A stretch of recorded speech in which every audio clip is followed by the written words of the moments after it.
They laughed when he got fired. They said he was just another nobody in a cheap uniform. But what they didn't know was that the man they pushed out the door owned the very building they worked in. But he didn't want revenge, not yet. He wanted truth. The rain hadn't stopped for 3 days straight. It drummed on the warehouse roof like a warning. Steady, heavy, and ignored. Malcolm Brooks pulled on his work gloves and looked around the dim loading bay. The air buzzed with noise, forklifts moving, boxes clattering, and the supervisor's voice echoing through the intercom like thunder. "Let's move it, people. We're behind on quotas again." Malcolm didn't answer. He rarely did. He just worked quietly, precisely, and without complaint. He was the kind of man who showed up early, stayed late, and spoke only when necessary. The kind who made younger workers nervous because he never joined on gossip or shortcuts. Some said he'd been a teacher once. Others whispered he was an ex-soldier. No one really knew. All they knew was that he drove an old, dented Ford and ate lunch alone every single day. That morning, a new face appeared on the factory floor. Mr. Peterson, the regional operations manager. He was the kind of man who walked like he owned the air around him. Expensive suit, gold tie clip, and a grin that never reached his eyes. He paused by Malcolm's station, watching him lift crate after crate without a word. Peterson turned to the floor supervisor. "That one," he said, nodding toward Malcolm. "Does he ever talk?" The supervisor shrugged. "Not really, sir. But he's our most efficient worker." Peterson's smile twisted. Efficient isn't everything. Sometimes silence hides something worse. He didn't say what he meant, but Malcolm felt the weight of those words. By noon, the storm outside had turned violent. Thunder rolled over the city as Malcolm ate his sandwich at the back of the break room.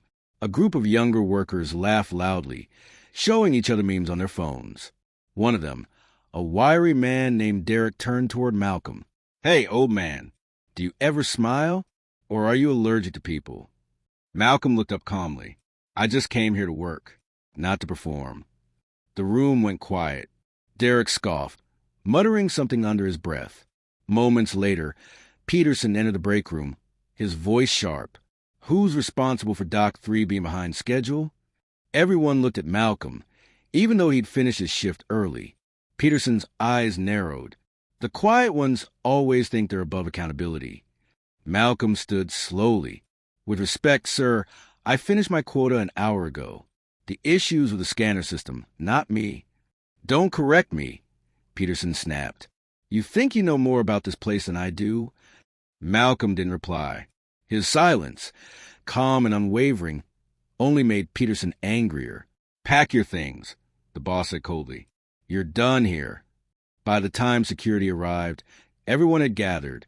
Forklifts stopped. Conversations froze. Malcolm didn't fight. He simply removed his gloves and set them down. His calmness unnerved everyone, especially Peterson. "Got nothing to say for yourself?" Peterson sneered. Malcolm looked him dead in the eye. "Sometimes words aren't necessary. Truth shows itself in time." Peterson laughed. "Truth? The truth is you're a nobody. You think silence makes you deep? It just makes you forgettable." Security escorted Malcolm out as rain poured harder. He didn't look back. That evening, Malcolm sat in his small apartment, the light flickering over stacks of papers, bank reports, blueprints, contracts. He removed a plain black folder from his drawer and opened it. Inside were documents bearing one name repeated over and over again: Brooks Group. His name.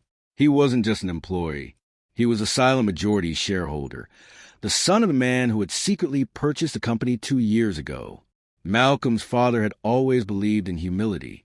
"If you want to understand people, son," he once said, "work where they work, feel what they feel." He'd taken that lesson literally.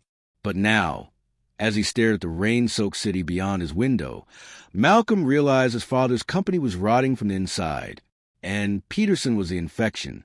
The next morning, Peterson strutted into the conference room for his weekly meeting with the board. He didn't notice the extra chair at the end of the long table or the man seated in it. "All right, let's talk numbers," Peterson began. "We had to fire one of the old-timers yesterday. Lazy type. Never said a word, never took initiative." He chuckled, pouring himself coffee. A quiet voice interrupted. "Funny," it said, from where I was standing. He seemed to be doing everyone's work. Peterson froze. His head turned.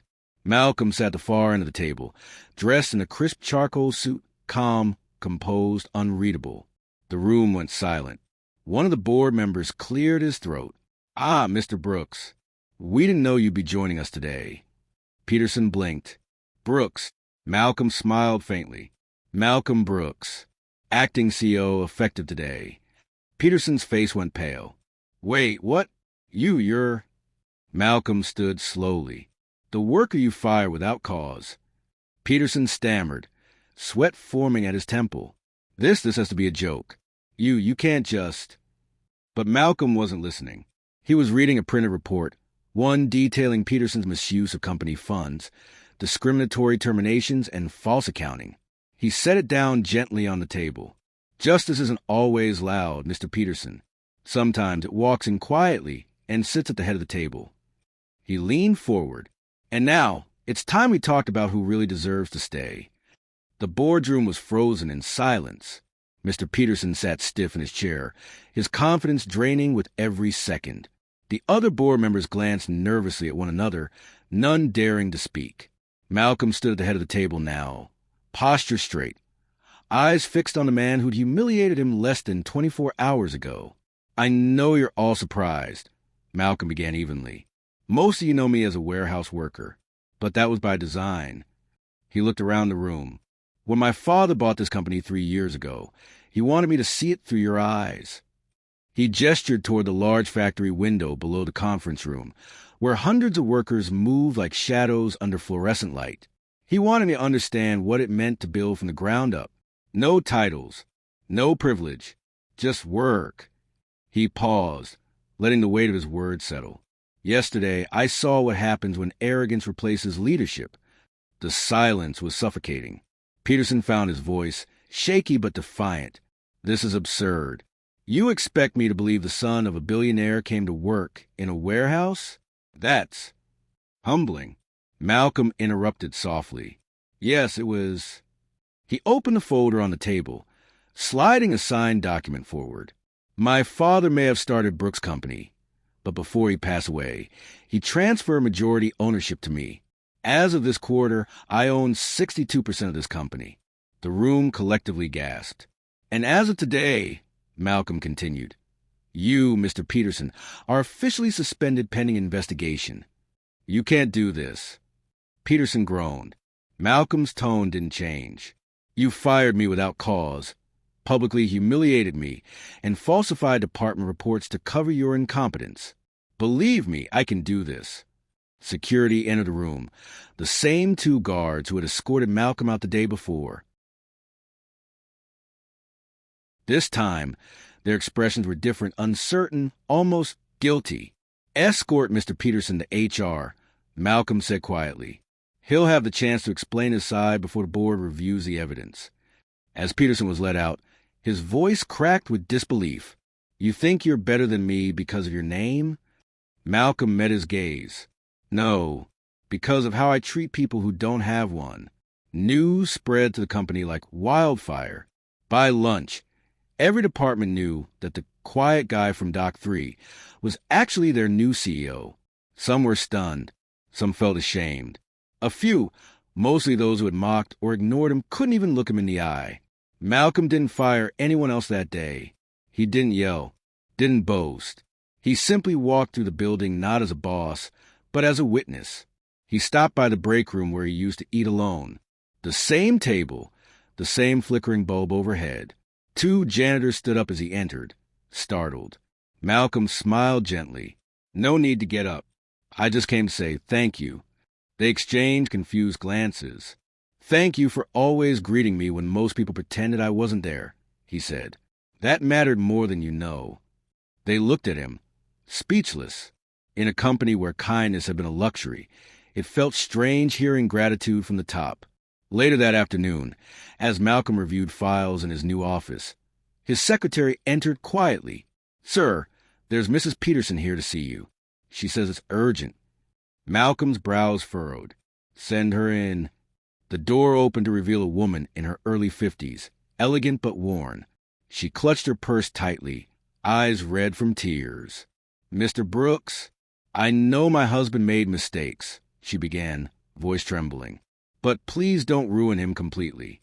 We have children, college tuition, a mortgage." Malcolm stood, listening without interruption. "I'm not here to destroy him," he said softly. "I'm here to rebuild what he tried to break. The people in this company deserve better than fear and favoritism." Her eyes filled again. He said, "You wanted revenge." Malcolm shook his head slowly. "No, I want restoration. But sometimes you can't rebuild without tearing down the rotten parts first." Mrs. Peterson nodded weakly, then turned to leave. At the door, she hesitated. For what it's worth, he's scared. Not of losing his job, but of facing someone who still treated him with dignity after what he did. Malcolm watched her go, his expression unreadable. That evening, a company-wide meeting was called. Workers gathered in the main hall, murmuring about the rumors flying around. Some still thought it was all a prank. Then Malcolm walked onto stage. No suit jacket, no bodyguards, just a man in a simple black shirt and calm eyes. He stepped up to the mic. "I know many of you are confused," he began. "Yesterday, I was one of you. Today, I stand here not just as your CEO, but as someone who's seen how this place truly runs." He told them everything, how his father had bought the company, how he wanted to understand the workers firsthand, how he'd seen both cruelty and kindness in the shadows of that warehouse. "I was fired because I spoke the truth," Malcolm said quietly. "But I came back because silence shouldn't protect injustice." A hush fell over the crowd. For the first time, they weren't just looking at a boss. They were looking at a man who had been them. A woman in the front row raised her hand. "So what happens now?" Malcolm smiled faintly. "Now, we build a company where nobody feels invisible. Not the janitor, not the cleaner, not the guy lifting boxes in the rain." Applause began, hesitant at first, then swelling until the whole room echoed with it. That night, Malcolm visited his father's old office on the top floor, untouched since the day he died. He stood before the large portrait of Charles Brooks, the man who taught him everything about integrity. On the desk sat a sealed envelope. His name was written on it in his father's unmistakable handwriting. He opened it slowly. Inside was a single line: "When humility meets injustice, let truth speak but never shout." Malcolm smiled, but his expression faltered when he saw the second page. It wasn't handwriting. It was a financial statement showing secret accounts under Peterson's name and another executive's, the CFO. His jaw tightened. "So that's how deep it goes," he whispered. The next morning, Malcolm called an emergency audit. But as he arrived at the office, he noticed something off. The CFO's office door was open, papers scattered, and the man was gone. On his desk sat a note. "You think you know everything, Brooks. But this company has ghosts your father never told you about." Malcolm leaned against the doorframe, holding the note. His reflection in the glass window looked back at him older, wiser, and now aware that this was bigger than one corrupt boss. He wasn't just dealing with mismanagement. He was dealing with betrayal that stretched back to his father's time. He took a deep breath, then picked up the phone. "Get my legal team and call on the auditors. We're not done yet." The city hadn't stopped raining since the morning Malcolm found that note. It was almost poetic. The same rain that soaked his uniform the day he was fired now ran down the glass walls of the office where he sat as CEO. The documents on his desk were damning. Secret accounts, offshore transfers, millions funneled away from employee pensions into personal pockets. And at the center of it all, the CFO, Gregory Holt, has been missing since dawn. Malcolm's assistant, Rena, entered the office cautiously. "Sir, legal says the audit trail is deeper than we thought. This started years ago, even before your father passed." Malcolm looked up. His voice was steady, but his eyes betrayed fatigue. How many people knew? Rena hesitated. At least 4 board members. Maybe 5. He leaned back in his chair, the truth hitting harder than betrayal itself. "My father trusted these people," he muttered. "He built this company with them." Rena lowered her gaze. Maybe that's why they turned on him. Later that evening, Malcolm sat in his father's old study again. He ran his fingers along the frame of his father's portrait. The same gentle smile that had once told him, "Stay humble, even when the world screams otherwise." A sudden knock at the door. It was Mrs. Peterson again. "I know I shouldn't be here," she said softly, clutching a worn file in her hands. "But I couldn't live with it anymore." "What is that?" She placed a file on his desk. "Proof. My husband wasn't the one who started it. Gregory Holt was. The money laundering, the false pension claims, all of it. My husband only helped cover up to protect our family." Malcolm flipped through the pages. Account numbers, emails, signatures. It was all there. "Why bring this to me?" he asked. Tears welled in her eyes.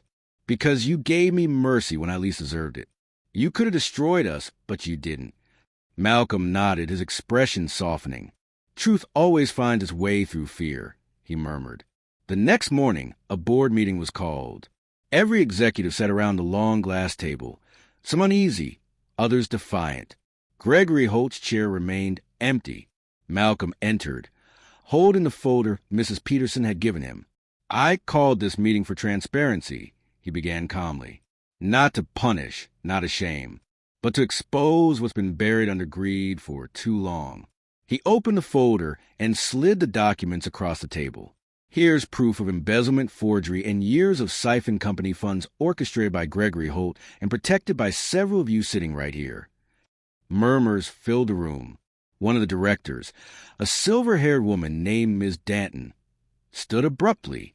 "This is ridiculous. We've built this company." "On theft," Malcolm interrupted. "On the sweat of workers who couldn't afford their children's medicine because you called it budget cuts." The room went silent. He continued, voice rising slightly, not in anger but conviction. "My father started this company to build lives, not exploit them." He looked each of them in the eye. "Not anymore." At that moment, the door opened and 2 federal investigators walked in. The entire board froze. "By order of the Securities and Exchange Commission," one of them said, "we're placing certain members of this board under immediate investigation for financial misconduct." The scene was chaos. Papers shuffled, whispers turned into gasps. As the officers let out 2 members in handcuffs, Malcolm stood still, calm, composed. He wasn't celebrating. He was mourning what greed had done. That night, Malcolm received an email. No subject line, no sender name, just a message. "Meet me where it started. Midnight. No security." He knew exactly who it was. The old warehouse Dock 3, where Malcolm had first been hired as the quiet worker. When he arrived, the place was empty except for a single figure standing by the loading bay. Gregory Holt. "I figured you'd come," Gregory said, voice echoing through the space. "Your father used to come here, too, before he found out what I was doing." Malcolm stepped closer. "You killed him, didn't you?" Gregory smirked. "Heart attack, that's what they said. But I didn't have to lift a finger. I just let the truth break him." Malcolm's fist clenched, but he didn't move. "Why?" he demanded. "Because men like him don't deserve everything," Gregory spat. "He trusted people and gave them second chances. And for what? To die believing in loyalty that doesn't exist." Malcolm stared, his voice cold. "You think loyalty is weakness? That's why you'll never understand strength." Gregory laughed bitterly. "You think this ends with me? There are more of us, investors, politicians, people who made your father's empire what it is. You expose me and they'll come for you too." Malcolm looked at him steadily. "Then let them come. But when they do, they'll know I didn't build this empire to hide." Gregory stepped forward, anger flaring. "You think you can cleanse this place? You'll be swallowed like he was." Malcolm turned to leave. "I'm not him," he said quietly. "I'm worse, because I learned from his mistakes." The next day, headlines exploded across national networks. Brooks Company under fire. CEO exposes decade of corporate corruption. Missing CFO Gregory Holt wanted for fraud and conspiracy.